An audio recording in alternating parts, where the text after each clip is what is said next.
I've spent the last 15 years pretty obsessed by a single question, which is, what is it that holds capable, driven people from breaking through to the next level? And the answer to that question, to my great surprise, is success. I first observed this working with executive teams in Silicon Valley, where I noticed that when they were focused on a few things, it led to success. But success breeded so many opportunities and options that diffused the very focus that led to success in the first place. And so, exaggerating the point in order to make it, I found that success becomes a catalyst for failure, because it leads to what Jim Collins called the undisciplined pursuit of more. The antidote to that problem is the disciplined pursuit of less but better. That means exploring the very critical things you want to pursue and being willing to then, number 2, eliminate the rest, and number 3, build a platform for effortless execution so that doing what is essential becomes the default position, not just the rare occasion. My position is that when people really get a chance to think and have the space, that they can quite easily discern between the things that are essential to them, important to them, and those things that are not. The problem is not our ability to discern, it's that we don't have the space to take the time to discern. Once we have that perspective, we can think through it. So my position is that we need to develop a routine that enables that space to think. In a world where we have so much information, we need more time to think and process it, not less.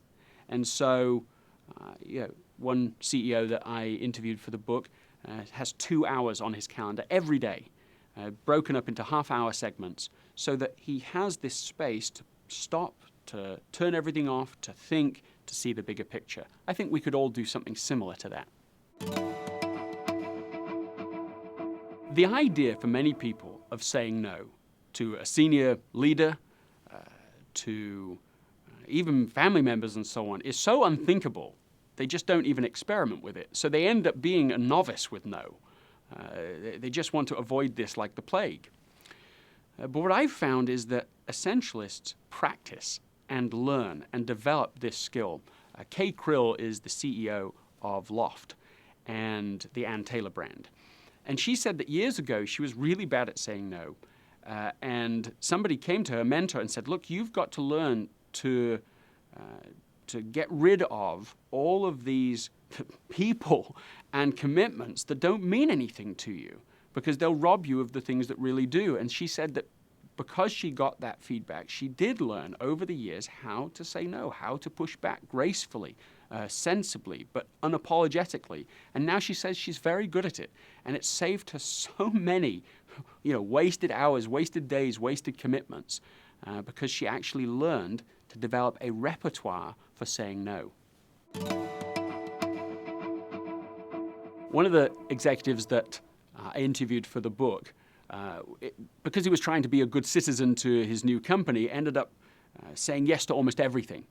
And his stress was going up, the quality of work was going down, and so he started to, with an experiment, saying no more often, being more selective. And what he found was that the meaning of his work was going up, the value of his work to the company was going up, his stress was going down, and he ended up with one of the best performance evaluations of his career and one of the largest bonuses of his career.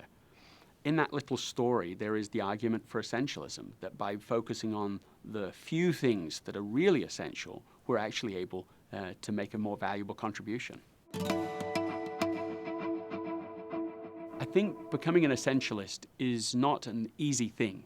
I certainly think it's a revolutionary thing. You find yourself saying no when other people are saying yes. You're going to be saying yes when other people are saying no. But in the end, in the final analysis, anything less than the disciplined pursuit of the essential will lead to the undisciplined pursuit of the non-essential. And that's a price I don't think many of us would deliberately choose.